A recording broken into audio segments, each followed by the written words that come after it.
तर तू काही दुसऱ्या म्हणजे बर्थडे अनाउन्स करणार होता आणि सेक्रेटरीयल बाकीच्या सेक्रेटरीयल अनाउन्समेंट्स काय असेल तर you can declare. Okay. Actually good evening all. आवाज येतोय ना? हो हो. तर birthdays actually for some reason or other बरेच महिने डिक्लेअर करायचे राहिले.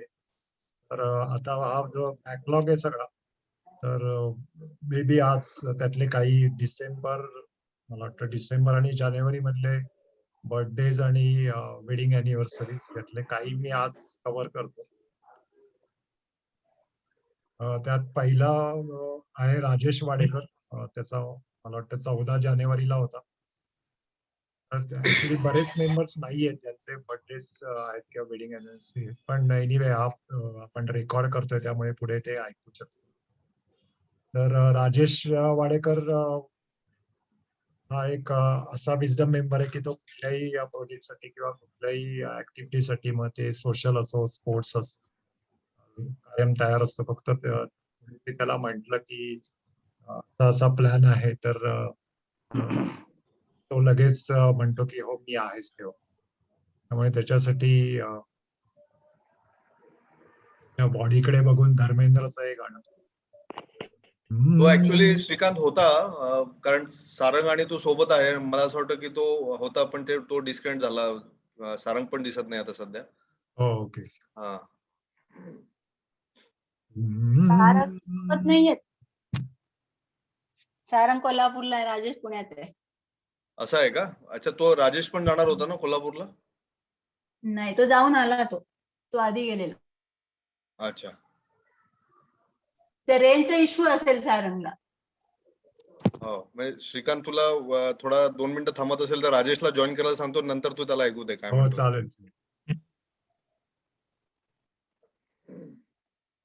राजेशला काय फोन करायचा? करतो मी, तू यू कॅरी ऑन. ओके. पुढचं ओके, रवींद्र आहे इथे, त्यामुळे आरडीच मला वाटतं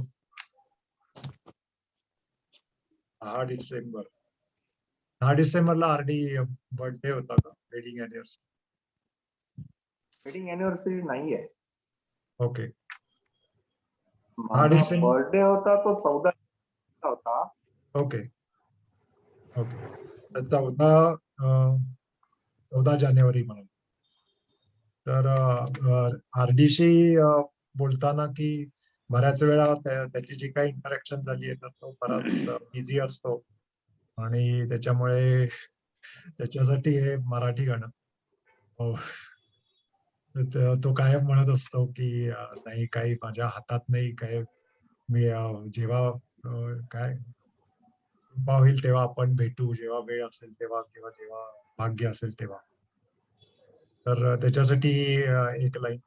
पराधीन आहे जगती पुत्र मानवाचा, दोष ना कुणाचा.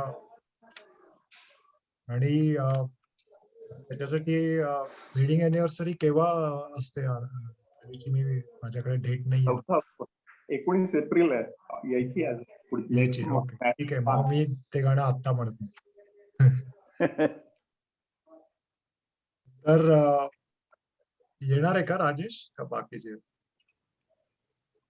राजेशचा फोन बिझी आहे. हो ठीक आहे. नंतर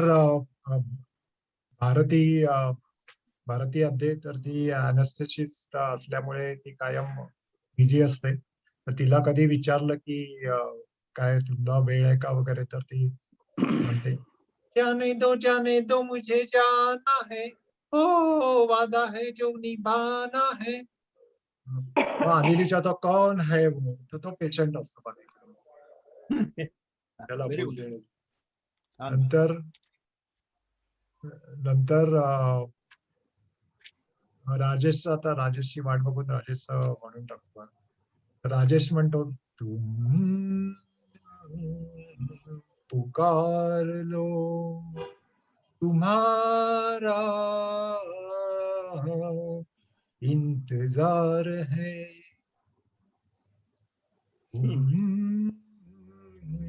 पुकार लो. मग अनिल अद्देचं 15 डिसेंबरला मला वाटतं बर्थडे होता. तर अनिलकडे पाहून असं वाटतं की त्याला त्याच्यासाठी हे गाणं एकदम ऍप्ट होतं. दिल को देखो चेहरा न देखो, दिल को देखो चेहरा न देखो, चेहरे ने लाखों को लूटा है, दिल सच्चा और चेहरा झूठा, दिल सच्चा और चेहरा झूठा. उमेश पातारकर आणि सोनम त्यांचं मला वाटतं वेडिंग अॅनिव्हर्सरी होती 22 डिसेंबर. त्यांच्यासाठी उमेशसाठी त्याचं बरेच काही सोशल ऍक्टिव्हिटीज आणि त्याच्या इतर खूप इंटरेस्ट आहेत, जसं ड्रोन मधनं शूटिंग किंवा रेकॉर्डिंग वगैरे. तर त्याच्यामुळे तो आपल्या सगळ्यांना म्हणतोय किंवा नवीन भेटलेल्या माणसाला तो म्हणतोय असं हे गाणं आहे. दीवाने का नाम तो पूछो, प्यार से देखो, काम तो पूछो, चाहे फिर न मिलना, चाहे फिर न मिलना. आणि सोनम आहे ती कधी मीटिंग्सला येत नाही, क्वचित कधीतरी ऑनलाईन असो नाही तर ऑफलाईन. त्याच्यामुळे तिच्यासाठी विजडम क्लब तर्फे हे गाणं आहे. हम बेखुदी में तुमको पुकारे चले गए हम. नंतर पुढच्या वर्षीची सेक्रेटरी स्वाती तिच्यासाठी हे गाणं आहे. तिचा मला वाटतं 17 डिसेंबरला होता. नाम गुम जाएगा,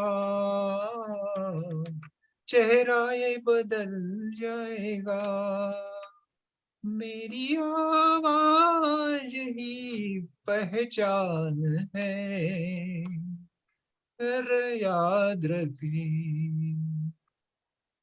तुला बहुत आहे ना ते व्हिक्सची गोळी जर घेतली ना तर अजून तुझा असा आवाज असा शार्प निघेल. बाकीचे आहेत पण लोक कमी असल्यामुळे मी आज बाकीचे नाही करत आहे. एक मी रोटरी मध्ये जे 3 वर्ष हे मन की बातच्या अंडर एक थोडस गाणं मी कस्टमाइज केलंय रोटरीतल्या माझ्या अनुभवावरनं. जे काय मी रोटरी पाहिलं गेल्या 2-3 वर्षात ऍज अ कॉमन मेंबर, मग काय प्रोजेक्ट डायरेक्टर, मग सेक्रेटरी, त्याच्यावरून मला जे काय रोटरी भावलं त्याच्यावरनं हे गाणं कस्टमाइज केलंय. त्याच्यात विजडमचंही नाव आहे. त्यामुळे just hold on for 3 minutes. रोटरीमध्ये असं मला आढळून आलं की आता म्हणजे इनफॅक्ट यावर्षी करोनामुळे थोडे कधी कधी आपल्याला एकदम दुःख होतं की ऑनलाईन मीटिंग करायला लागतात. यावर्षी हे खूपच फ्रिक्वेंटली झालं. पण कधी CSR फंड्स आले तर खूप आनंद होतो आणि ते इतक्या प्रमाणात आले की जे आतापर्यंत कधीच आले नाही. त्यामुळे असं वाटतं की आता आपल्या पुढच्या वर्षी किंवा काही पुढच्या वर्षासाठीच सगळं फंड्स वगैरेचा काही प्रॉब्लेम येणार. तर त्याच्यावरनं आणि त्याच वेळी आपण बऱ्याच ऍक्टिव्हिटीज मध्ये भाग घेतो. पण प्रत्येक वेळी काय आपल्याला बक्षिसं मिळतात असंही नाही. कामं करतो त्याचं अप्रिशिएशन होतं इंडिव्हिज्युअली किंवा ग्रुप आपण क्लबचं असंही नाही. पण तरी सुद्धा we continue with the objective of basically taking the club आहे. त्याने मी हे कस्टमाइज केलंय. ये रोटरी है, इस रोटरी का यही है, यही है, यही है रंग रूप, थोड़े गम है, थोड़ी खुशियाँ, यही है, यही है, यही है छाव धूप. ये ना सोचो इसमें अपनी हार है कि जीत है, उसे अपना लो जो भी रोटरी की रीत है.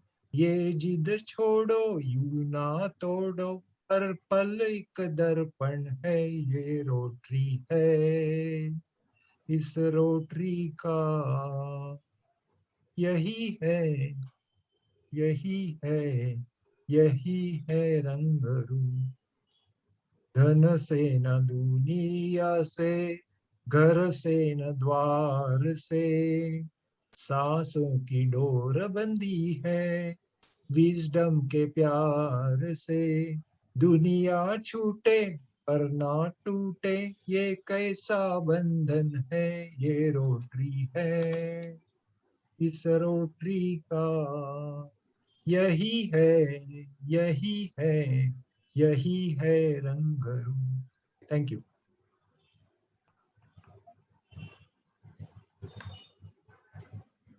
म्हटलं आता आपण आपल्या मेन कार्यक्रमाकडे चालू करूया. आपले आजचे गेस्ट सुरेश अय्यरजी फार डेस्परेटली वाट पाहत आहे आणि आय थिंक ते श्रीकांत सोबत 7 वाजता जॉईन झाले, तर त्याच्यामुळे म्हणजे आपण त्यांना ऐकण्यासाठी ते इगर आहेच, पण याच्या ते पण बरेच डेस्परेट आहे त्यांचा कार्यक्रम सादर करायला. तर मी श्रीकांतला विनंती करतो की त्यांनी थोडक्यामध्ये त्यांची ओळख करून द्यावी. Yeah, thanks, Rahul. So today we welcome Suresh Iyer, my friend and Rotarian from Pune North. So briefly about Suresh, he has done BSc and LLB and MMS as far as education is concerned. Then he worked with Proplast Limited for 12 years before starting own business of institutional furniture manufacturing and marketing. He is also now involved in direct marketing of healthcare and wellness products. He is a die-hard Rafi fan. Besides doing musical programs, he has also done several experiments in music, has written, composed, and recorded a few songs. He was semi-finalist in Annu Kapoor's Antakshari. He was in Lions for 11 years, assistant chairman, district cultural committee, before joining Rotary member Rotary. He is a Rotary member since 5 years. मला वाटतं त्याला 11 वर्ष सिंहाच्या कळपात राहिल्यावर त्याला म्हटलं की चित्त्यांच्या कळपात जावं, म्हणून तो रोटरीत आलेला दिसतोय. So over to Suresh.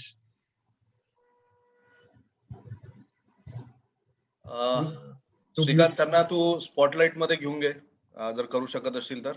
Okay, Tu mute वर आहेस सुरेश.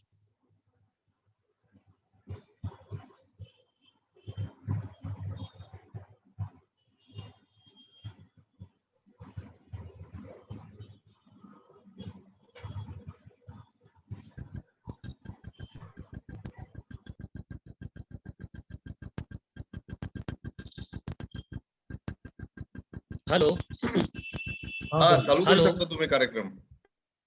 कॅन यू हिअर मी? हो हो, आवाज ऐकू येतोय? हो, सुरू करू मी? हो, येस येस. आरसीपी विजडमच्या माझ्या सर्व प्रिय बंधू भगिनींनो, तुम्हा सर्वांना माझे मनपूर्वक अभिवादन. तुमच्या प्रोग्राम कमिटीने मला ही संधी दिली तुमचं मनोरंजन करण्याचा, त्याच्याकरता तुमच्या प्रोग्राम कमिटीचा मी आभारी आहे. श्रीकांतनी ज्यांनी मला इंट्रोड्यूस केलं तुमच्या समोर, त्याचाही मी आभारी आहे. हा प्रोग्राम जो मी केला आहे,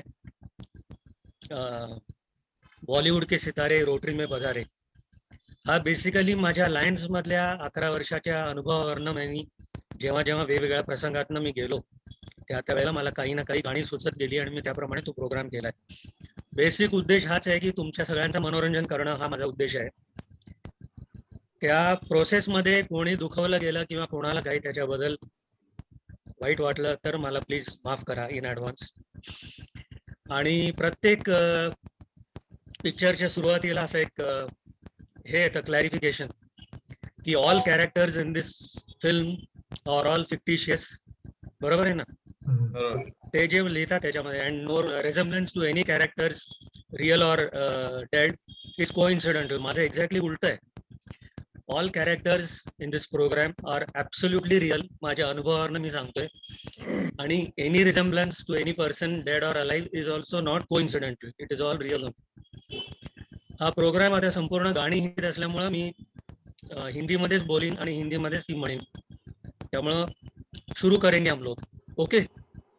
तुम्हाला आपको जैसे मालूम है कि इस प्रोग्राम का विषय यही है कि बॉलीवुड के एक्टर्स एक्ट्रेसेस जब हमारे रोटरी में आते हैं अलग अलग पोजीशंस में, तो अलग अलग संदर्भ में किस तरीके से वो अपने दिल के हालत को बयान करते हैं गाने के रूप में, ये इस प्रोग्राम का विषय है. ओके. तर सबसे पहले हम लोग ले चलते हैं आपको हेमंत कुमार साहब की तरफ. हेमंत कुमार साहब एक क्लब के मेंबरशिप डायरेक्टर है, अभी अभी हुए हैं. ऑब्वियसली वो जब बाहर जाते हैं किसी ना किसी अनजान आदमी को देखकर भी उनके मन में लड्डू फूटने लगते हैं कि अरे ये मेरा मेंबर बन सकता है. तो ऐसे ही किसी अनजान आदमी को देखते हुए उनको लगता है कि ये मेरा क्लब का मेंबर हो जाएगा. तो कौन सा गाना गाएंगे उस सिचुएशन में?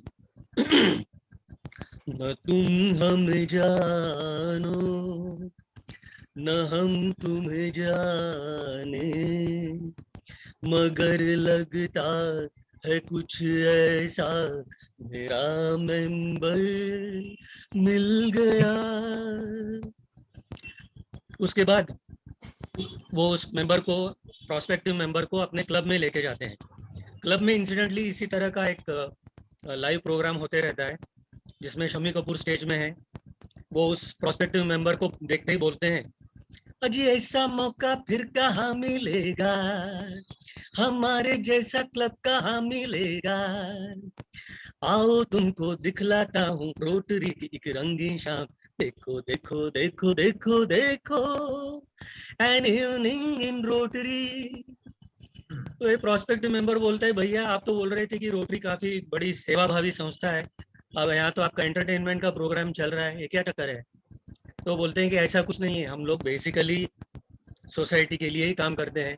वंस इन अ वाइल हम लोगों के प्रोग्राम भी हो जाते हैं. तो चलो मैं आपको एक हमारे बुजुर्ग मेंबर के पास ले चलता हूँ जो आपको बताएंगे कि ये रोटरी क्या चीज़ है. तो ले चलते हैं उनको राज कपूर के पास जो बहुत ही वेटरन रोटरी है. तो राज कपूर उनको बोलते हैं, किसी की मुस्कुराते हो निसार, किसी का दर्द मिल सके तो ले उधार, किसी के वास्ते हो तेरे दिल में प्यार, रोटरी इसी का नाम है. Over a period of time वो मेंबर बन जाता है वो आदमी. अभी अलग अलग सिचुएशंस में एक क्लब की टीना मुनीम बहुत ही एक्टिव मेंबर है, उसका राजेश खन्ना काफी नजदीकी दोस्त है. एक किसी फंक्शन में वो अपने रोटरी प्रेसिडेंट को राजेश खन्ना से इंट्रोड्यूस कराती है. उनका प्रेसिडेंट काफी उनको राजेश खन्ना को देखकर इम्प्रेस हो जाता है. उसके बाद वो रोटरी प्रेसिडेंट जो है वो एक के बाद एक राजेश खन्ना को फोन करते हैं कि आप क्यों ना वैशाली में सवेरे आ जाइए एक बार सैटरडे को हमारे साथ ब्रेकफास्ट करने. ये एक बार होता है, 2 बार होता है, 3 बार होता है. राजेश खन्ना थोड़े इरिटेट हो जाते हैं, टीना मुनीम को पूछते हैं कि बार बार आपके प्रेसिडेंट मुझे क्यों फोन कर रहे हैं. तो टीना मुनीम क्या कहते हैं, शायद तेरी मेंबरशिप का ख्याल, शायद तेरी मेंबरशिप का ख्याल दिल में आया है, इसीलिए प्रेसिडेंट ने तुम्हें ब्रेकफास्ट पे बुलाया है. राजेश खन्ना, बकरा बली का समझ के मुझको जाल बिछाया है, इसीलिए प्रेसिडेंट ने मुझे ब्रेकफास्ट पे बुलाया है.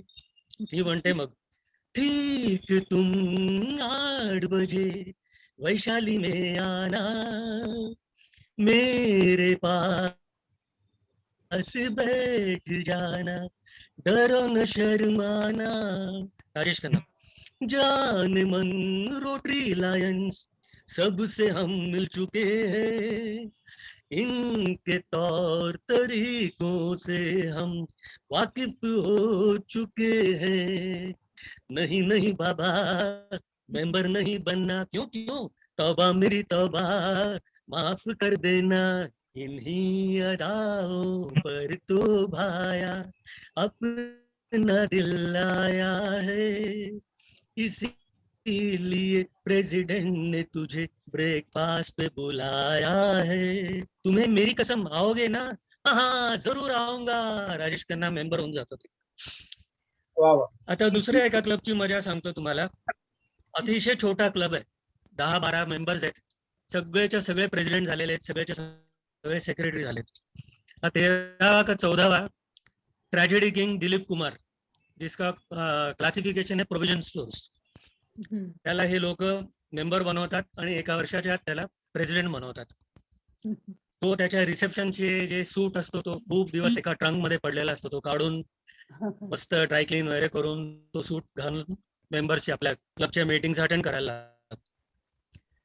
Over a period of time वो काफी आकड़ जाता है कि मैं बहुत बड़ा प्रेसिडेंट हूँ इतने बड़े संस्था का, तो उसमें अकड़ बहुत बढ़ जाती है. तो वो क्या कहता है तभी, ओ साला मैं प्रेसिडेंट बन गया, प्रेसिडेंट बन के कैसा तन गया, ये सूट मेरा देखो, ये बूट मेरा देखो, जैसे प्रेसिडेंट में यूएस का. दुसऱ्या एका क्लब मध्ये किशोर कुमार, अतिशय तगडा ट्रेजरर, वसुली नंबर 1, वसुली करण्यामध्ये 1 नंबर माणूस. कुठल्याही मेंबरला तो काही घाबरत नाही, किती सिनियर असो ज्युनियर असो, एक पैसा त्याच्याकडनं तो वसूल करणार. यहाँ तक कि मधुबाला जो उसकी प्रेमिका है उसको भी छोड़ता नहीं है. मधुबाला एक बहुत ही नॉलेजेबल टैलेंटेड रोटेरियन है. उसको कहता है, तू है नॉलेज का खजाना, अच्छी मेंबर हो ये माना, लेकिन पहले दे दे क्लब के ड्यूज ओ मेरी जाने जाना, क्लब के ड्यूज दे ओ मेरी जाने जाना, मारेगा प्रेसिडेंट ना ना ना ना. पैसे वसूल होतात. बढिया बढिया, एकदम मस्त. त्यानंतर over a period of time हाच राजेश खन्ना एका क्लबचा सेक्रेटरी होतो.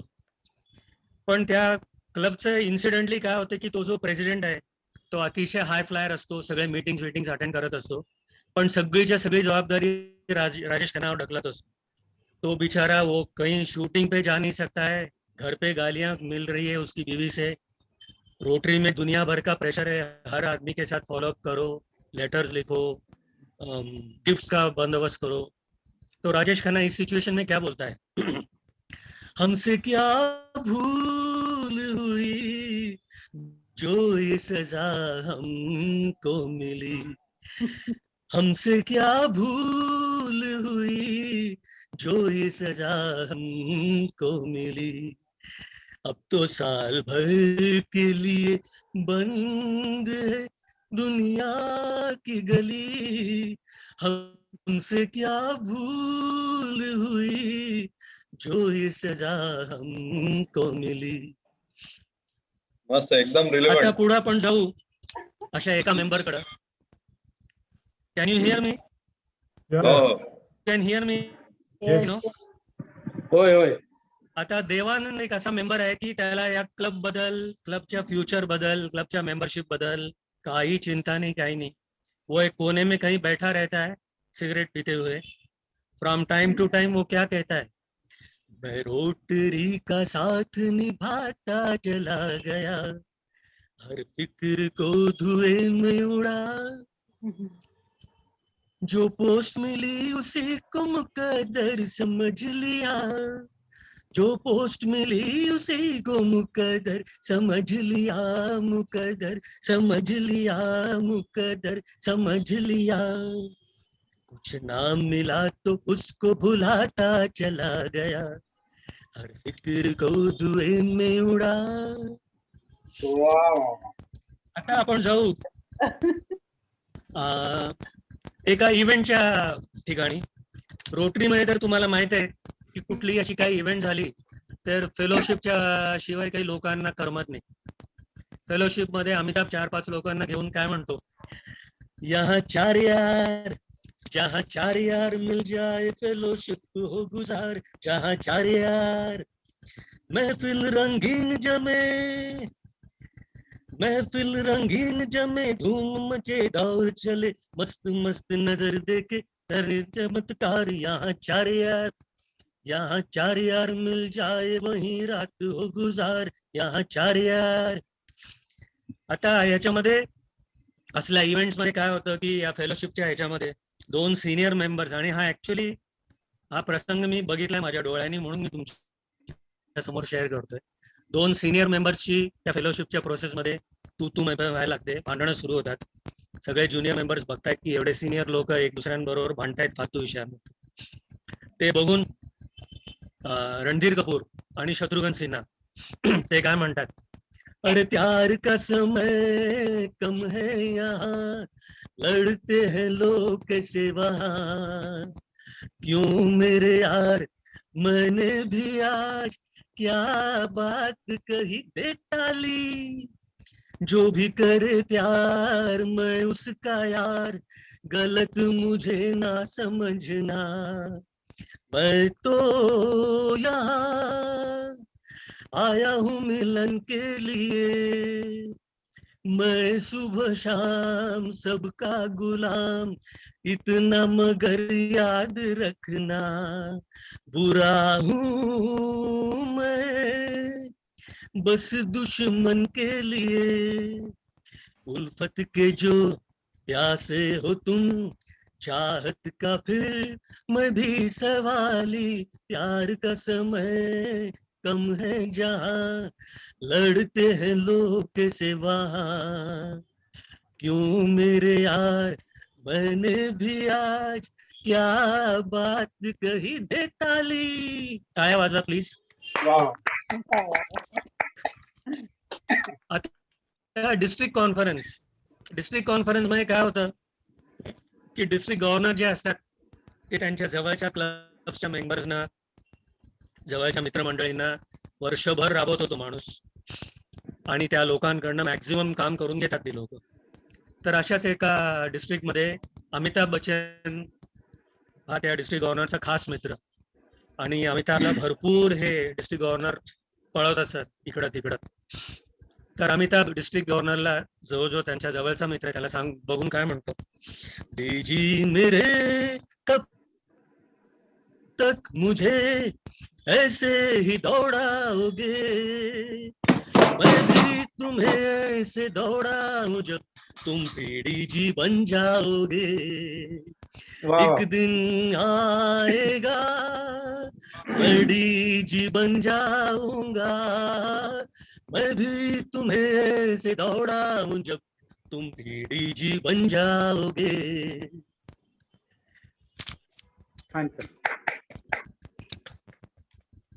आता आपण पुढं आपल्या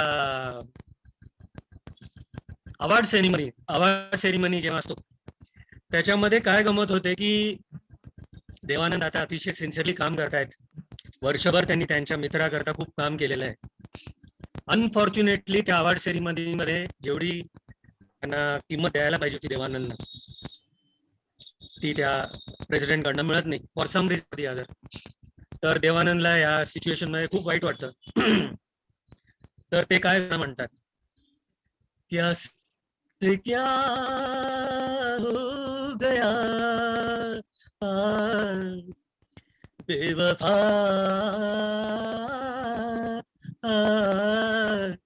तेरे टेन्योर में चाह क्या क्या मिला बेवफा तेरे टेन्योर में चलो सुहाना भरम तो टूटा जाना ये दोस्ती क्या है कहती है जिसको रोटरी ये दुनिया क्या चीज क्या भला है दिल ने क्या ना कहा बेवफा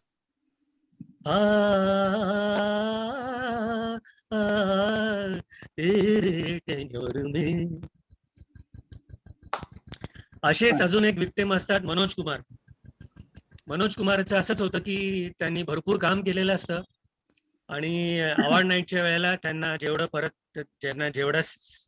वरच्या रँकची अवॉर्ड मिळायला पाहिजे होती ती मिळत पण नाही. आणि अशी एक परिस्थिती होते की ते एका ठिकाणी जात असताना पुढच्या म्हणजे नेक्स्ट इयर मध्ये ते त्यांचे जे सिनियर्स आहेत ते त्यांच्याकडे लक्ष पण घालत नाहीत एका लायब्ररीमध्ये. तर मनोज कुमार काय म्हणतात, मतलब निकल गया है तो पहचानते नहीं, मतलब निकल गया है तो पहचानते नहीं, मतलब निकल गया है तो पहचानते नहीं है, यूं जा रहे हैं जैसे हमें जानते नहीं, यूं जा रहे हैं जैसे हमें जानते नहीं. आता काय होतं, दिलीप कुमार जे ट्रॅजेडी किंग आहेत ते फॉर सम रिझन अतिशय त्यांच्या नेगेटिव्हिटीमुळं आणि वर्ष संपत येते आता फेब्रुवारी मार्च, त्यांचे मेंबर्स हळूहळू मीटिंग्सना येत नाहीत, काही मेंबर्स सोडून देतात, काही लोकांना त्याच्यामध्ये इंटरेस्ट नसतो.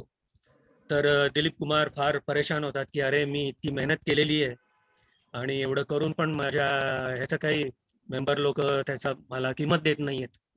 लोग इधर छोड़ रहे हैं या मीटिंग्स अटेंड नहीं कर रहे हैं, इवेंट्स अटेंड नहीं कर रहे हैं, एक्टिविटीज अटेंड नहीं कर रहे हैं. तो दिलीप कुमार क्या बोलते हैं इस सिचुएशन में, छूटे हुए मेंबर्स ने हमको ये सिखाया है, जितने जितने भी मिलाया था इस क्लब ने गवाया है, छूटे हुए मेंबर्स ने हमको ये सिखाया है, जितने जितने भी मिलाया था इस क्लब ने गवाया है, हम ढूंढते हैं उनको जो मिलके नहीं मिलते, रूठे हैं जाने क्यों मेंबर्स मेरे होम क्लब के, मेंबर्स मेरे होम क्लब के, क्या अपनी तमन्ना थी क्या सामने आया है, जिनको जिनको भी मिलाया था इस क्लब ने गवाया है, छूटे हुए मेंबर्स ने. राज कपूर आता तर अजून सिनियर झालेले आहेत. पूर्वीच्या काळी जी रोटरी होती आणि आताच्या काळी रोटरी आहे त्याच्यामध्ये खूप जमीन आसमानचा फरक है. हे बरेच सीनियर लोग नेहमी म्हणत असतात. उस जमाने में रोटरी में कितना डिसिप्लिन था, लोगों का अटेंडेंस काफी कंपलसरी था, लोग काफी डिसिप्लिन थे, और आज के जमाने में तो लोगों को कोई चिंता पड़ी नहीं है किसी की. राज कपूर हे सगळं त्यांच्या डिस्ट्रिक्ट मधलं बघून म्हणतात डीजी ना रहा, क्लब वो क्लब ना रहा, रोटरी हमें तेरा एतबार ना रहा, एतबार ना रहा. ही वस्तुस्थिती आहे की नाही सगळीकडे? Do you agree with me और नॉट? हो हो, एकदम तशीच व्यवस्थित आहे. म्हणजे तुम्ही Yes, एकदम yes. रिअल लाईफ सिनेरिओ देत आहे. थँक्यू. असेच काही असल्या सगळ्या नेगेटिव्ह गोष्टी बघून राजेश खन्ना जे परत आता खूप सिनियर झालेले आहेत ते म्हणतात, रोटरी का सफर है ये सा सफर, कोई समझा नहीं, कोई जाना नहीं, वैसे तो हर मेंबर सेवा भी है मगर कोई समझा नहीं, कोई जाना नहीं. आता अशा मेंबर्सना जे रोटरी चालले, रोटरी से बहुत प्यार तुमने किया, सब सदस्यों से मोहब्बत निभाते थे तुम, हंसते हंसते ये क्लब में जो आए, मगर रोते रोते ये क्लब छोड़ जाते हो क्यों, जाओगे पर है किसे खबर, कोई समझा नहीं, कोई जाना नहीं. आता प्रेसिडेंट इलेक्ट तुम्हाला आताच माहित इमोशनल असेल झालाय. की हॅलो सॉरी मस्त हो, आमचे प्रेसिडेंट इलेक्ट आताच इमोशनल झाले आहे आणि ते सोबत गायला लागले आहेत.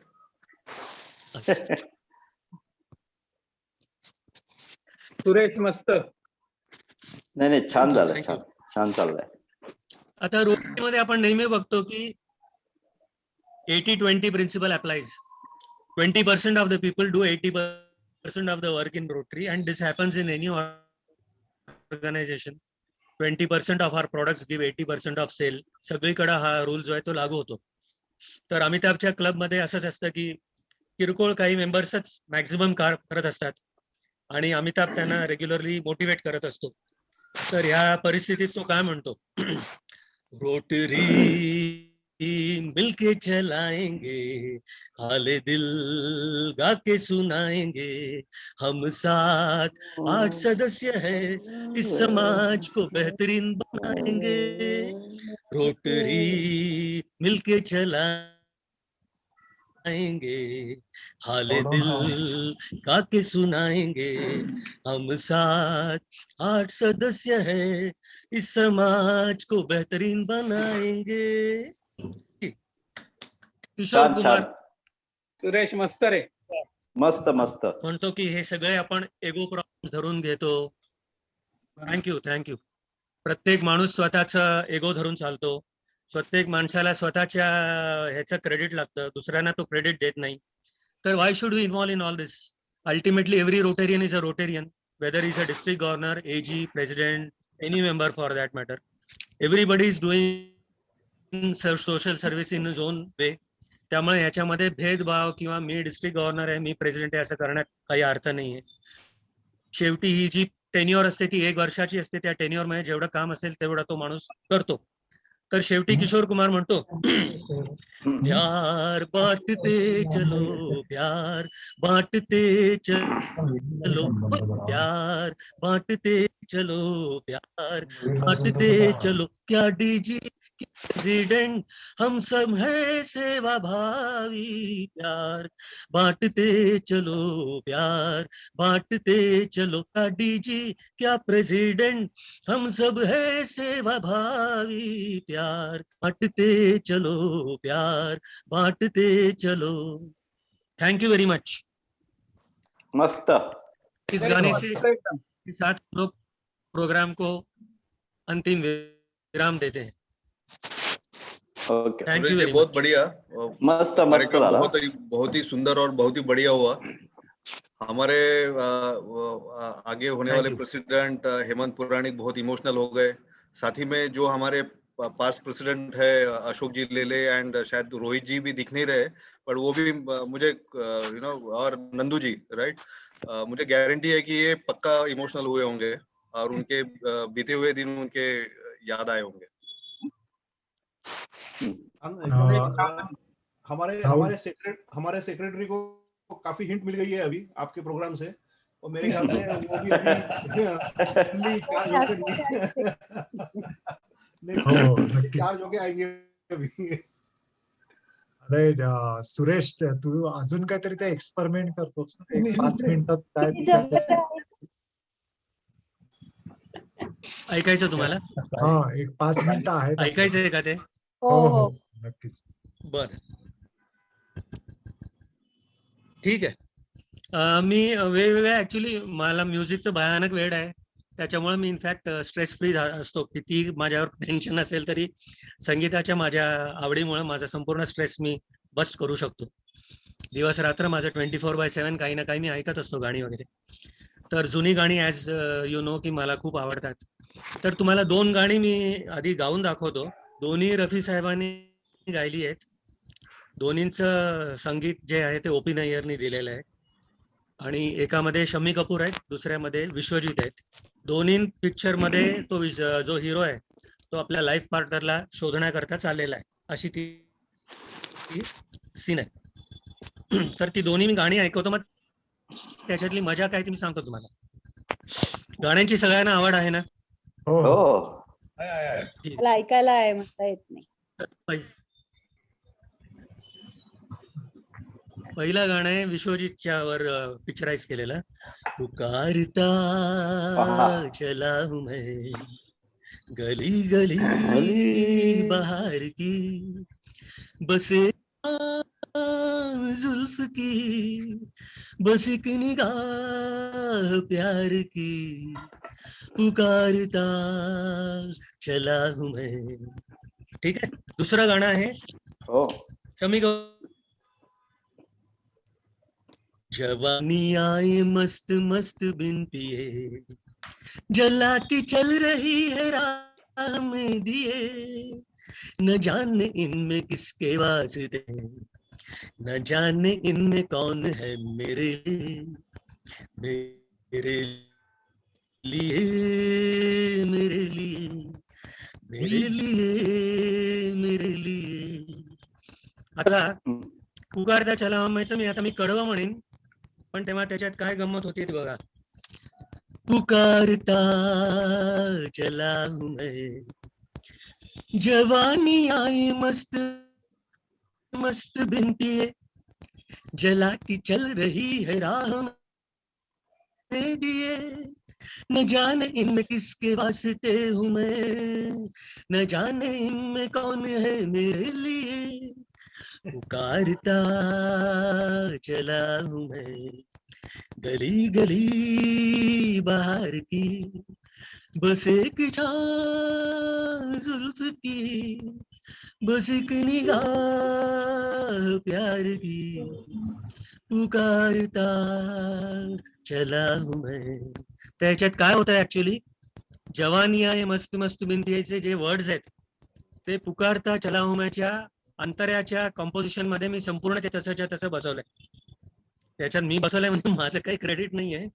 त्यांची जी शब्द रचना आहे ती बरोबर पुकारता चला हूं मैच्या अंतर्यामध्ये बसलीये. आता परत उलट पण आपण करू शकतो. आता जवानी आहे मस्त मस्त जे कडवं आहे त्याच्यामध्ये तुम्ही पुकारता चला हूं मैचे वर्ड्स बसवू शकता. फॉर एक्झाम्पल, जवानी आए मस्त मस्त बिन पिए जलाती चल रही है राह में दिए न जाने इनमें किसके वास्ते हूं मैं न जाने इनमें कौन है मेरे लिए मेरे लिए मेरे लिए मेरे लिए मेरे लिए. आता याचं कडवं ऍक्च्युली आहे, सभी जवान सभी हसी कहाँ पे दिल को हारिए. त्याच्याऐवजी पुकारता चला हूं मैं गली गली बहार की बस एक झाम जुल्फ की बस एक निगाह प्यार की बस एक वाह. निगाह प्यार की जवानी मस्त, आए मस्त. मस्त मस्त बिन पिए जलाती चल रही है राह में दिए न जाने इनमें किसके वास्ते हूं मैं न जाने इनमें कौन है मेरे लिए. आता ही गाणी मी ऍक्च्युली गाऊन गाऊन बघितल्यानंतर मला हे लक्षात आलं की आपण असा कार्य हे करू शकतो, एक्सपेरिमेंट. हे प्रॉबेबली त्यांनी जेव्हा कंपोज केलं असेल पण तेव्हा त्यांना लक्षात आलं नसेल की अशी मजा तुम्ही करू शकता, त्या गाण्यांबरोबर खेळू शकता. हे असे मी बरेच प्रयोग करून बघितलेत जस्ट फॉर माय म्हणजे इंटेलेक्च्युअल क्रिएटिव्हिटी माझी वाढवण्याकरता. पण I get tremendous amount of satisfaction out of it. Thank you. मस्त. फार सुंदर Sureshji. Very good, very good. आणि तुमचं फक्त गाण्याचं सिलेक्शनच नाही, तुमचा आवाज पण फार चांगला आहे. आणि आमचे श्रीकांत चाफेकर आणि तुम्ही दोघं क्लासमेट होते, एकाच कॉलेजमध्ये होते. तर मला एक जरा प्रश्न पडलाय की हा काही ऍडिशनल सब्जेक्ट म्हणून तुमच्या कॉलेजमध्ये होता का, की म्हणजे दोघंही सेम? तुम्हाला अगदी प्रामाणिकपणे सांगायचं म्हणजे आम्ही कॉलेजमध्ये असताना आम्ही कधी पण दोघांनी एक दुसऱ्याबरोबर याच्याबद्दल हा जो कॉमन हे आहे आवड जी आहे ती कधीच शेअर केली नव्हती. आम्ही आता रोटरीमध्ये पाहिलं एक दुसऱ्यांना इतक्या वर्षानंतर, तेव्हा आमच्या लक्षात आलं की मलाही माहित नव्हतं की श्रीकांतला गाण्याची आवड आहे, त्यालाही माहित नव्हतं की मला म्युझिकची आवड आहे. कॉलेजमध्ये आम्हाला अजिबात त्याबद्दल कधी आम्ही डिस्कस केलं नव्हतं. त्याला त्यावेळी म्हणजे फक्त गाण्याचीच नाही, म्हणजे गाण्याची ऐकण्याचीच आवड नाही, पण त्याला म्हणण्याची पण फार आवड आहे. आणि तो म्हणजे असे जगातले कुठले सिंगर नाही की ते दोन्ही आवाजात सुंदर गातात. बरोबर. कॉलेजमध्ये असताना इतर खूप गोष्टी होत्या, त्याच्याबरोबरच कॉमन चर्चा करायचो आम्ही, त्यामुळे ह्या चर्चेला कधी वेळच मिळाला. नाही, आता आपण ते डिस्कस करू शकत नाही, आपण नंतर कधीतरी बोलू. सुरेश, छान झाला प्रोग्राम, मस्त एकदम. मस्त मस्त. Thank you very much. थँक्यू. RMBच्या दिवाळी पार्टीमध्ये त्यांनी खूप छान गाणी म्हणजे हे हो केली होती. हो, याच्यातली काही गाणी घेतली होती त्यावेळेला. आणि त्यांचा आवाज ते मोहम्मद रफीच्या आवाजाला बऱ्यापैकी सूट होतो. आमच्या इथे अजून दुसरे सिंगर अशोक लेले जे आमचे पास्ट प्रेसिडेंट आहे, हे पण फार चांगले सिंगर आहे. तर मला असं वाटतं की त्यांनी काही याच्याबाबत आपलं मत प्रदर्शन करावे. कार्यक्रम. हॅलो, ऐकू येतंय? हो हो. अत्यंत सुंदर कार्यक्रम झाला. आणि तुम्ही जी इनोव्हेशन्स जी सादर केली ना, ती फार ऐकायला फार मजा आली. म्हणजे आता जे तुम्ही दोन्ही मधल्या ज्या इंटरचेंज करून त्या म्हणून दाखवल्यात ना, ते आता सहजासहजी इतके वर्ष आम्ही ते गाणे ऐकतोय, परंतु आम्हाला ते कधी लक्षात नाही आलं. परंतु आता तुम्ही ते पर्टिक्युलर गाऊन दाखवल्यानंतर आम्हाला त्यातली खुमारी ही जास्तच चांगली वाटली ऐकायला, आणि फारच सुंदर मजा आली. बाकी तुम्ही ज्या रोटरीच्या परिभाषेमध्ये जे काही संपूर्ण स्क्रिप्ट तुमचं विथ सिलेक्टेड गाणी जे काही गुंफलेलं आहे एकत्र, तो एखादा गजऱ्यासारखा एकदम सुवासिक अनुभव आम्हाला आला. आणि फार मनोरंजक पद्धतीनं आम्ही त्याचा आस्वाद घेतला आणि फार सुंदर प्रोग्राम झाला. अगदी thank you. Thank you very much. Thank you.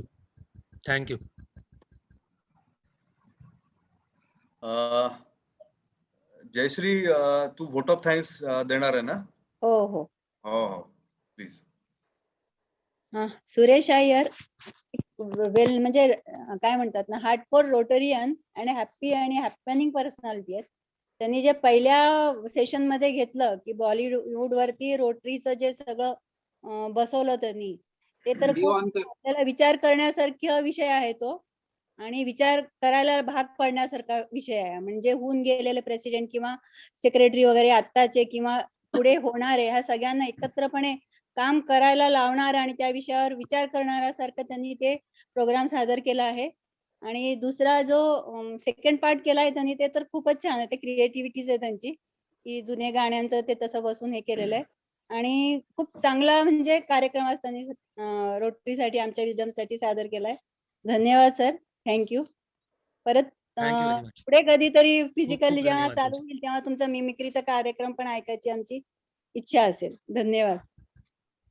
आणि नुसता मिमिक्रीचाच नाही तर नुसता गाण्यांचा प्रोग्राम जरी तुम्ही केला, तुमचा आवाज बऱ्यापैकी रफी साहेबांच्या आवाजाला मिळता जुळता आहे, तर आम्ही डेफिनेटली त्याचा आनंद घेऊ शकू. जरूर. हो जरूर. You are most welcome. या. धन्यवाद. मित्रांनो, आपण जरा आता काही पुन्हा काही बोलायचं आहे की अदरवाईज आपण थोडा अजून काही गपशप चालू करू शकतो. त्यांनी जे पहिल्या ह्याच्यामध्ये सेशन मध्ये घेतलंय रोटरी बद्दलचं, त्याच्यावर सगळ्यांनी थोडं काय म्हणतात ना, विचारवंतन किंवा एकत्र जे काय आपल्याकडे सध्या थोडं काय म्हणतात, मला आशिष म्हणत होता सध्या तुमचं फारच शांत झालेलं आहे असं म्हटलं मला परवा तो. म्हणजे काय म्हटलं तुमचे काय अजून हे पण नाही होते सध्या, म्हणजे आधी आशिष जसं कोण? बघितलं तसं आता तुमचं शांत झालंय. एवढंच त्याचं म्हणणं होतं मला. कोण आशिष? करायला पाहिजे त्याच्यासाठी. आशिष कुलकर्णी, जयश्रीचा मुलगा. हो. अच्छा, म्हणजे त्याच्या लक्षात ओके. आलंय, तो म्हणला, कारण तो लॉकडाऊन बरोबर. पासून त्याला बघतोय की बाबा कसं चालू होतं, आणि आता ह्या 1-2 महिन्यात फारच कमी झालंय तुमचं, असं त्याचं म्हणणं होतं मला. मग आपल्याला काही जयश्री ऑप्शन आहे का, की आपल्या विजडम क्लबला जर आपण व्हॅक्सिनेशन करून घेतलं नुसतं म्हणजे बहुतेक रोटरियन्सला जर काही म्हटलं तर व्हॅक्सिनेशन जर होऊन घेतलं तर आपण फिजिकल मीटिंग चालू करू शकू. तसं पण परवा काल काल काय झालं, आमचं ते बीसीची हे होती ना, त्यावेळेस हा. भारती म्हणाली की व्हॅक्सिन झालं तरी कोविड होत नाही असं नाही. हो, पण पॉसिबिलिटी कमी आहे. तर आपण भारतीकडनं लेटर घेऊन घेऊ की सर्वांना डायबिटीज आहे म्हणून आणि व्हॅक्सिनेशन करून घेऊ. नाही राहुल, हा. आपल्या विजडम क्लब पुरती आता हर्ड इम्युनिटी तयार झाली आहे मला वाटतं. 95% तर सगळे पॉझिटिव्ह होऊन गेले. 95 त्यामुळे आता पॉझिटिव्ह होणार आहे. ऍटलीस्ट भारतीला आपण सांगू शकतो की विजडम मधले सगळेच मेंबर्स हे गोड स्वभावाचे आहेत. त्यामुळे त्यांची शुगर लेवल ही वाढलेली आहे. त्यामुळे त्यांना व्हॅक्सिनेशन लवकरात लवकर करणं हे अत्यंत जरुरीचं आहे. तेव्हा तू आम्हाला सगळ्यांना इंडिव्हिज्युअल सर्टिफिकेट दे, म्हणजे आम्ही लवकर व्हॅक्सिनेशन करून फिजिकल मीटिंग करायला सुरुवात करू. असं म्हणायला हरकत नाही. नाही आपण रजनी नाहीच म्हणते फिजिकल मीटिंगला. नाही, माझं एक सजेशन आहे, जसं रोटरी म्हणतं की 100% PHF व्हायला पाहिजे क्लब, तर आपले जे मेंबर्स जे निगेटिव्ह आहे तर ते फोकस करा की ते कसे पॉझिटिव्ह होईल, आणि मग आपण पूर्ण डिक्लेअर करू शकतो की आमचा क्लब 100% पॉझिटिव्ह आहे म्हणून. मी तेच म्हणलं ना, निगेटिव्ह असणारे पोटावर मोजण्यावर आहे, थोडंच लोक आहेत. आणि म्हणजे मग आपण 100% अटेंडन्स फिजिकल मीटिंगला घेऊ शकतो. आणि निलेश, आपल्या रोटरीचा लोगो, आपल्या विजडमचा लोगो काय आहे? We positive.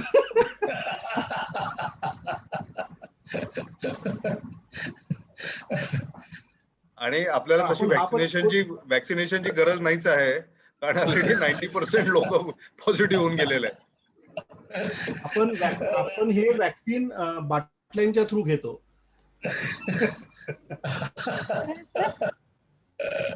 छान छान. चालेल, जरा आपला थोडं प्रोजेक्ट बाबत डिस्कस करायचं आहे. आपण सर्वजण आहेत, आपले थोडे बीओडी मेंबर्स पण आहे, पीपीज आणि नंदू वगैरे सर्व आहेत. तर आजच्या काही डेव्हलपमेंट बाबत अपडेट करायचं आहे. आज म्हणजे श्रीरंग सोबत एक डिस्कशन झालं. बहुधा बऱ्याचदा लोकांना माहित नसेल, पण श्रीरंग आणि आपले जे पोलीस इन्स्पेक्टर होते तटकरे, राईट, तटकरे साहेब, ते आपल्या सर्वांना माहित आहे, राईट. अशोकला माहित आहे, नंतर निलेश, रोहित, हेमंत वगैरे यांचं बऱ्यापैकी इंटरेक्शन झालेलं आहे यांच्यासोबत. तर त्यांनी आपल्याला जे हे केलं होतं की जो गोंदिया जिल्ह्यामध्ये देवरी तालुका आहे, जो नक्षलग्रस्त एरिया आहे, तिथे त्यांनी काही मदत मागितली आहे, जिथे स्पर्धा परीक्षेचे मुलांना शिक्षण दिलं जातं. तर त्याच्यासाठी त्यांनी काही मदत पाहिजे, त्यांना पर्टिक्युलरली प्रोजेक्टर आणि प्रिंटर वगैरे पाहिजे आहे. तर मला जरा एक शंका होती की ही संघटना बहुधा नक्षलवाद्यांशी अटॅच होऊ शकते आणि त्याला आपला प्रॉब्लेम होऊ शकतो. म्हणून वी वर बिट स्केप्टिकल की यांना मदत करायची की नाही, कारण जर मदत केली तर थोडासा इश्यू होऊ शकतो एखाद्यास, कारण नक्षलवाद्यांशी जर कनेक्टेड असाल तर पुढे प्रॉब्लेम होऊ शकतो. तर असं झालं की हे जे जरा नॉईज आहे बॅकग्राऊंड. हा, बाकीच्याने म्यूट करा. तर ही जी दीनबंधू संघटना आहे देवरी तालुक्यामधली, गोंदिया जिल्ह्यामधली, तर ही जेव्हा संघटना तयार झाली आणि यांच्यासाठी जे काही इनिशिएटिव्ह झाले, तर हे तटकरे साहेबांच्या इनिशिएटिव्ह मधनच झालेले आहे पूर्वी. तर त्याच्यामुळे आपण निश्चिंत असलं पाहिजे की या संघटनेचा, दीनबंधू जी NGO आहे, या संघटनेचा याच्याशी नक्षलवाद्यांशी संबंध नाही आहे. तर त्याच्यामुळे आपण त्यांच्यासाठी जी काही मदत करायचं चालू होतं, तर आपण डेफिनेटली विचार करायला पाहिजे की त्यांना प्रोजेक्टर, प्रिंटर वगैरे पाहिजे, आणि त्यांच्याकडनं सर्व ते व्हॅलिडेट करून घेतलं की या प्रिंटरचा उपयोग काय, प्रोजेक्टरचा उपयोग काय, कुठे कुठे वापरले जाणार आहे, त्याचं स्पेसिफिकेशन काय असू शकतात, हे सर्व आपण डिटेल त्यांच्याकडनं घेतलेत. आणि तिथले जे ही जी एनजीओ फॉर्म करणारे लांजेकर म्हणून आहे, त्यांच्याशी पण श्रीरंगनी कॉन्फरन्स कॉल करून दिला आणि ती बऱ्यापैकी ती संस्था जेन्युइन वाटतं. दुसरं एक असं आहे की आता आपण पुणे भागात या इकडच्या भागात तर खूप साऱ्या एनजीओज आहे. ह्या एनजीओज बरंच काम करत असतात, बऱ्याच लोकांना आजूबाजूला मदत होत असते. पण हा जो नक्षल ग्रस्त भाग आहे, इथे मदत करणारे कोणीच नाहीये. म्हणजे तिथल्या एनजीओ फार वीक आहे आणि तिथली परिस्थिती भयंकर फारच खराब आहे. म्हणजे इट इज बियॉन्ड इमॅजिनेशन. तर त्याच्यामुळे आपण जर मदत केली तर ही डायरेक्ट त्या लोकांपर्यंत पोहोचणार आहे, स्टुडंट्स पर्यंत पोहोचणार आहे. आणि इथे जे मुलांकडनं MPSC ची तयारी वगैरे करून घेतल्या जाते स्पर्धा परीक्षेची, त्याच्यामुळे मुलांमध्ये पण इम्प्रुव्हमेंट होईल आणि त्यांचा रिझल्ट पण वाढेल, अशी ग्वाही त्या लांजेकरांनी पण दिली आणि तटकरे साहेबांनी पण दिलेली आहे. तर हे जस्ट तुमच्या कानावर घालायचं होतं. राहुल, एक गोष्ट विचारायची तुला. गोंदिया म्हणजे कुठे साधारण? गडचिरोली. आपल्या रोटरी 3-1-3-1च्या पेरिफेरीमध्ये ते येतं का? नाही. मग आपण अशा प्रकारे दुसऱ्या याच्यामध्ये करू शकतो का, असं मला एक शंका म्हणून विचारलं, मला माहित नाही. करू शकतो सगळं. इंटर डिस्ट्रिक्ट करू शकतो. जगात कुठेही करू शकतो. आपण. ओके. नाही, आता याच्यात माझा पॉइंट असा आहे की राहुलनी म्हटलंय की आता नक्षल एरिया आहे तो, suppose directly Rotary Club of Pune विस्डमनी तिथे जर काही डोनेशन दिलं आणि आपल्याला काही त्रास व्हायला नको, तर आपण अशा वेळेस तिकडला कुठला क्लब असेल त्याला त्याच्याबरोबर असोसिएट करून let it that club be a front end, जो तिथे ऑलरेडी काही ना काहीतरी डोनेशन किंवा काहीतरी करत असेल, आणि we should be a back end support.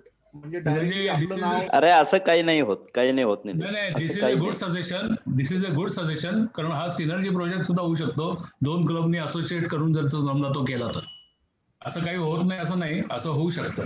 समजा त्याचे समजा आसपासचा कोणी रोटरी क्लब असेल समजा, आणि त्यांच्याशी समजा बोलून कोणी असा इनिशिएट करणारा असेल तर त्यांच्याशी आपण कॉन्टॅक्ट करून दोन्ही सिनर्जी प्रोजेक्ट सुद्धा आपल्या दोन्ही क्लबचा मिळून होऊ शकतो, असं काही असेल समजा. That will be good suggestion I think.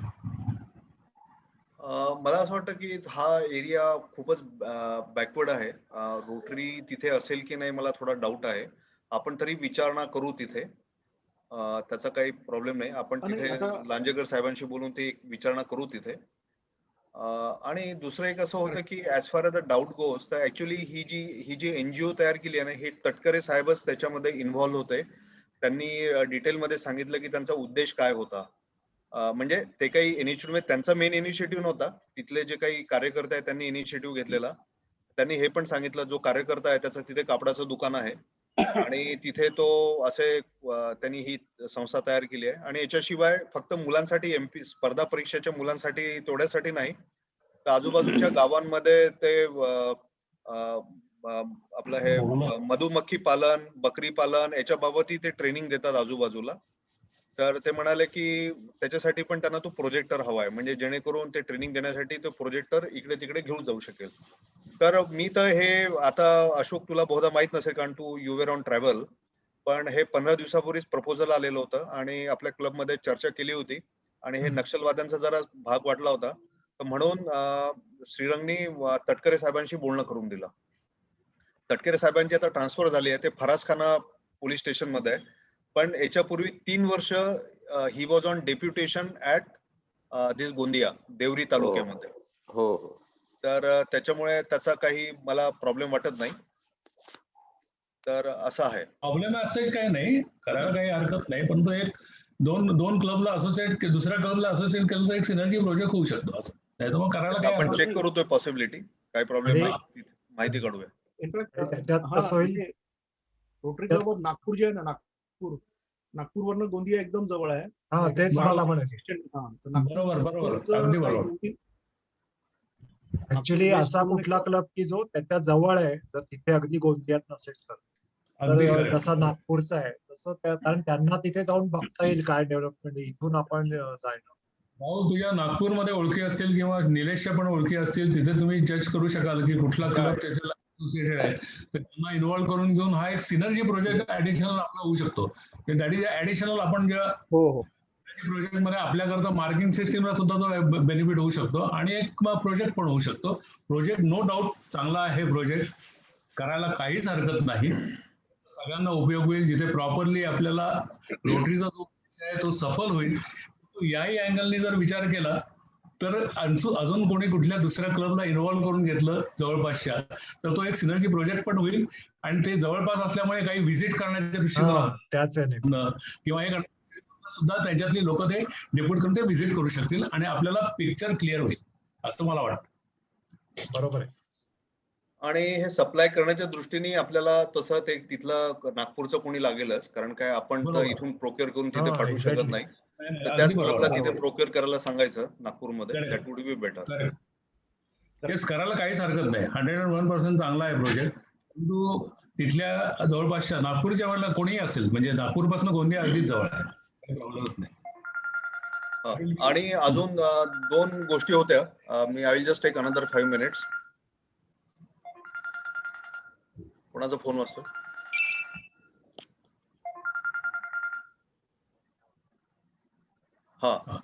दुसरं एक असं होतं की जे आता जनकल्याणला जी आपली बस द्यायची आहे, तर त्याचं असं होतं की आपण देतो एक 5 मिनिटात.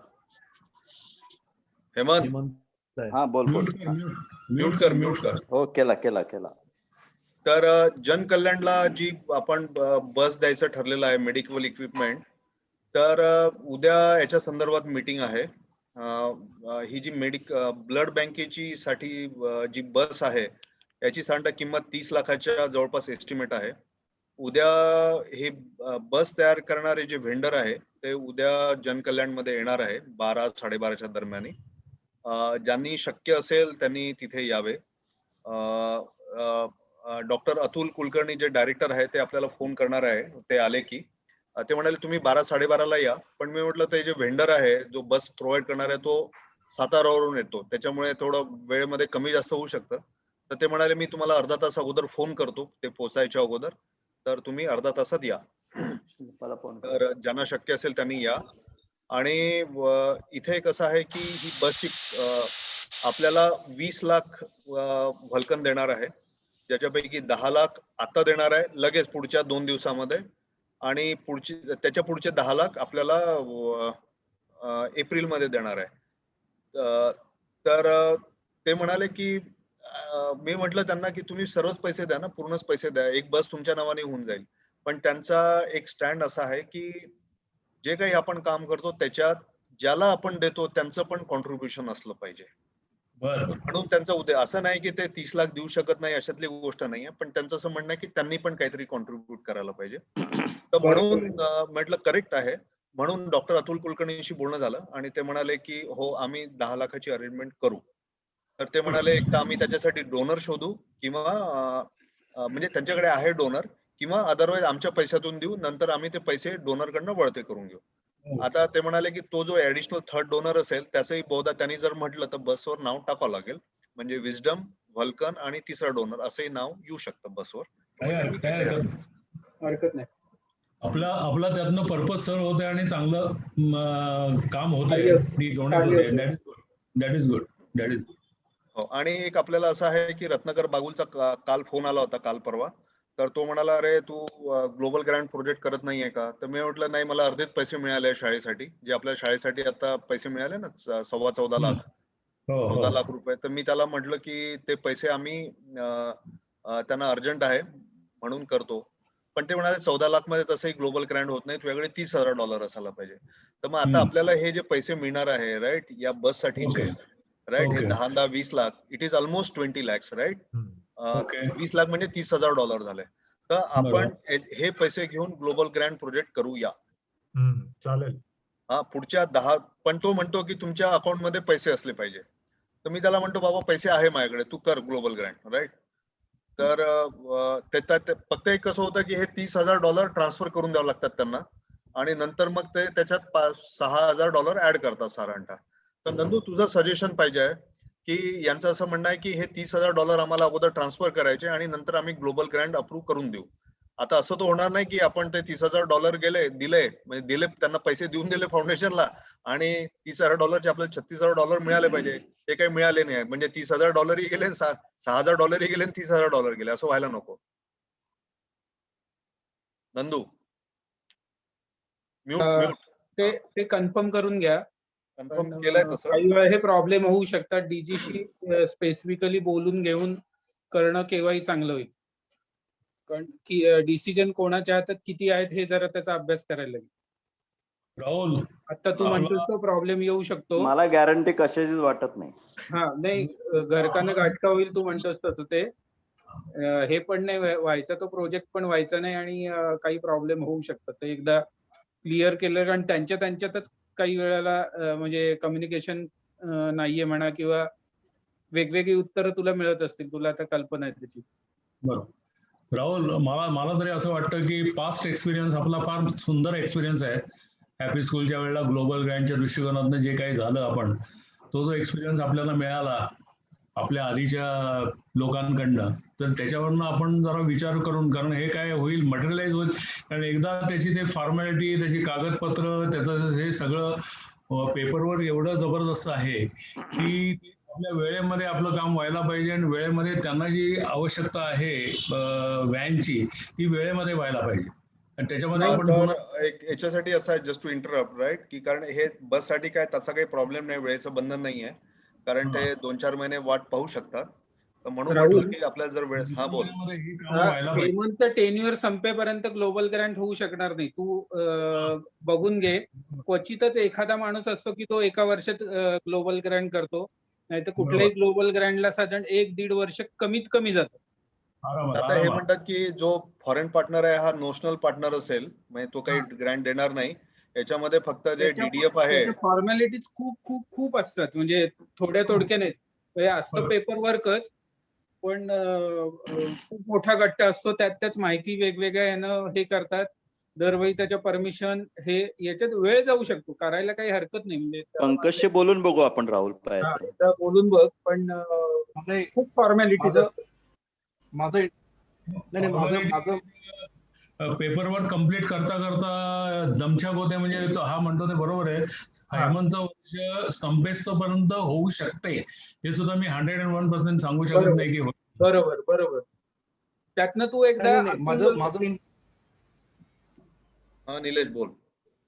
माझं इनपुट एवढंच आहे की जे स्टेक होल्डर आहे ग्लोबल ग्रँड, म्हणजे जे स्टेक होल्डर इन्व्हॉल्ड असतात, रोटरी फाउंडेशन झालं, रोटरी इंटरनॅशनल झालं, किंवा आपले लोकल डिस्ट्रिक्ट 3131, त्या सगळ्यांना आपण पर्सनली टच बेस असले पाहिजे. ठीक आहे की बॉस, ये ग्लोबल ग्रँड है, ये हम कर रहे हैं, हमको अप्रूवल चाहिए ही चाहिए. जर आपण पेपरवर्क कितीही केलं आणि हे जर स्टेक होल्डर आपल्या सिंक मध्ये नसले तर हे लटकणार. कारण की आम्ही अमृताची ज्यावेळेस बोललो ना, तर अमृताच्या वडिलांनी पैसे दिलेले होते, तरी तो त्यांना so many call, so many follow-ups, हे सगळं करावं लागलं. आणि इथे आपला जर होल्ड नसला या स्टेक होल्डर्स बरोबर, तर 100% आहे आपलं डॉक्युमेंटेशन किती चांगलं असेल सगळं, तरी ते लटकणार. आणि आयत्या वेळेला स्टेक होल्डर नाही म्हणला, असं पण होऊ शकतं. लास्ट टाइम तसं झालेलं आहे. फॉरेन पार्टनर नाहीच म्हणला, आयत्या वेळेला माघार घेत. फॉरेन पार्टनर काही पैसे देणार नाहीये. फॉरेन पार्टनर फक्त नावापुरती राहणार आहे, असं आहे. माझं म्हणणं फक्त आपण एकदा पंकजशी बोलून बघू आणि मग ठरवूया. पंकजशी बोलून बघा. पंकजशी निदान तो थोडासा जरा बरा वाटतोय इतर लोकांपेक्षा, आणि त्याच्याकडे डीडीएफ आहे असं तो मध्यंतरी म्हणलेला आहे. पण तो आता डीडीएफ नाही देऊ शकत ना, कारण तो आता नाही. बरोबर आहे. आपल्याला जे पैसे आहे तर हे साधारणतः समजा 2-3 महिन्यामध्ये पाहिजे असेल. नाही, मग ते काय भानगडीत पडायलाच नको. माझं म्हणणं काही नको, मग काही गरज नाही. आपण आपलं करत राहू. मार्गाने जावं. आणि मला तर मलाही असं वाटतं की ट्रस्ट मार्गाने जावं. आपल्याला आपल्या विजडमच्या नावाने ती गाडी करावी, आणि ते उगाच ते ग्लोबल ग्रँड म्हणजे त्या बसवरही ग्लोबल ग्रँड प्रोजेक्ट असं नाव येणार भलेही, पण हे जर इंडिव्हिज्युअल केलं तर आपल्या क्लबचं नाव बऱ्यापैकी PR होऊ शकतो. करेक्ट. ठीक आहे. Majority decision, so no issues. आणि तसं काय आपल्याला म्हणजे मला असं वाटतं की पुढचे काही वर्ष आपल्याला पैशाचा काही प्रॉब्लेम येणार नाही आणि त्याच्यामुळे आपल्या काही प्रोजेक्टमध्ये पण काही खंड पडणार नाही. पुढचे म्हणजे बरोबर. ज्या प्रमाणात आपल्याला व्हल्कन असोसिएट झाली आहे, तर पुढचे काही वर्ष आपल्याला काही प्रॉब्लेम येणार नाही. आणि हे जे सर्व आहे ते स्टेप बाय स्टेप त्यांनी ते वाढवत नेलं, राईट? पहिल्यांदा कमी दिलंय, नंतर थोडं जास्त दिलं, मागच्या वर्षी जास्त दिलं, या वर्षी अजून जास्त दिलं, पुढच्या वर्षात अजून देतील, राईट? तर एक असं होतं की सर्वांना एक विनंती करतो की आपल्याला त्यांच्या बोलण्यानुसार असं दिसलंय की वो अपने को लंबी रेस का घोडा समझ रहे हैं, राईट? तर at any point of time आपल्याकडे 3 प्रोजेक्टचं असेसमेंट रिपोर्ट तयार असला पाहिजे. म्हणजे आता जर सांगितलं तर काल त्यांचा फोन आला आणि इमिजिएटली आपण संध्याकाळी त्यांना सर्व लेटर सविस्तर पाठवलं आणि म्हणजे जे जनकल्याणनी दिलेलं लेटर होतं खूप सविस्तर होतं. हेमंत, श्रीरंगनी वगैरे त्यांना सर्व एक्सप्लेन केलं होतं की लेटर कसं असलं पाहिजे, नंबर ऑफ बेनिफिशियरीज, त्याचा उपयोग काय, त्याचं मेंटेनन्स काय, बस वगैरे त्यांनी प्रॉपर दिला होता आणि त्या लेटरनी आपलं काम झालं. तर असेच पुढचे 3 प्रोजेक्ट्स आपल्याकडे असेसमेंट करून तयार असले पाहिजे. आणि आता पहा, हे जनकल्याणचं त्यांना आपण काही दिवसापूर्वी सांगितलं होतं, राईट? 2-3 महिन्यापूर्वी त्यांच्या बरोबर लक्षात होतं की जनकल्याण तुमच्याकडे आहे का म्हणे कुठला रिपोर्ट, लास्ट मोमेंटला म्हणाले ते, राईट? परवाच्या दिवशी. तर मी म्हटलं ते वॉटर एटीएम आहे, पिरंगुटमध्ये करायचं आहे, नंतर पिरंगुटची शाळा आहे, नंतर तर ते म्हणे जनकल्याण पण आहे ना. म्हटलं हो. मग त्यांच्या लक्षात होतं. तर मला असं वाटतं की आपण ऍटलिस्ट 3 प्रोजेक्ट पुढचे जे आहेत त्याचं असेसमेंट करून ठेवू. म्हणजे आता हे जलकल्याण संपलं, आयडियल स्कूल संपलं, तर 3 प्रोजेक्ट जे आहे ना ते थोडक्यामध्ये सांगतो. एक ब्लड स्टोरेज एक श्रीरंगनी हे आणलेलं आहे. तर श्रीरंग, भारती वगैरे बोलणं चालू करत आहे. पिरंगुट किंवा मुळशी किंवा पौड भागात ब्लड स्टोरेज बँक तयार करायची. It will not be blood bank, blood storage. तर याच्यासाठी कुठल्या तरी हॉस्पिटल सोबत टायप करायचं चालू आहे. तर श्रीरंग व्हिजिट करणार आहे या आठवड्यामध्ये आणि he will find out the relevant hospital. तर ही या कंपनी केसमध्ये अनिल परमार जो आहे हो होणारा पीडीजी हो. आपला डिस्ट्रिक्ट गव्हर्नर, हो. तर त्याच्याशी बोला, त्यानं अशी बँक केलेली आहे तर तो जास्त झालंय बाहेर बोलणं. पडू शकेल. नंदू, सगळं बोलणं झालेलं आहे. भारती, आम्ही गेलो ठीक आहे, होतो, ठीक आहे. सगळं बोलणं झालेलं आहे. नाही, याचं म्हणणं आहे की Hospital अनिल परमारशी पण सल्ला घ्या म्हणून. हा, नाही, सल्ला सल्ल्याची घ्या काही गरज यातला. नाही. तो अजून जास्त कारण तो स्वतः म्हणजे श्रीरंग आहे, पण त्यानं ब्लड नाही. बँकच केलेली आहे, त्यामुळे त्याला जास्त माहिती असेल. एकदा अतुल कुलकर्णीशी माझं बोलणं झालेलं आहे. ते म्हणले तुम्हाला जिथं पाहिजे तिथं मी तुम्हाला करून देऊ शकतो. आजच बोलणं झालंय माझं. पुढले 3 हे प्रोजेक्ट कुठे? तयार करायला घ्या. अरे हे मी बघ. घेतले नंदू, मी घेतले, तू डोंट वरी. ओके, तुझा क्लब वर न्यायचंय ना तुला.